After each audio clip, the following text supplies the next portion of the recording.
Әнші Айқын Төлепберген кенже қызы Аяның туған күнін атап өтті. Өнер иесінің перзенті 3 жасқа толды. Әртіс атаулы күнге орай балаларына мерекелік шара ұйымдастырған. Айқын Төлепберген қызының жаңа жасын тек өз отбасымен атап өту жөн көрген.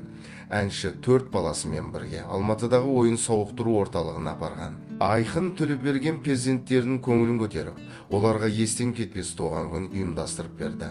Ол отбасылық кештің қалай өткенін Instagram парақшасында көрсетті.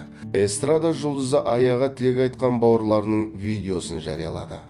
Егер видео ұнаса лайк басып, видео астына өзіңіздің пікіріңізді жазуды ұмытпаңыз. Видеоны ұсынған Ice KZ каналы. Болдun de. İki Toldun. kadın, Ülkeye kız boldun. iki İyi, bitnes işi de olacağız biz. Я тебя люблю, де. все любят. Sen любі. Ая, туған күнің құтты болсын, мен сені жақсы көремін. Туған күнің менен. Қазір торт закажем.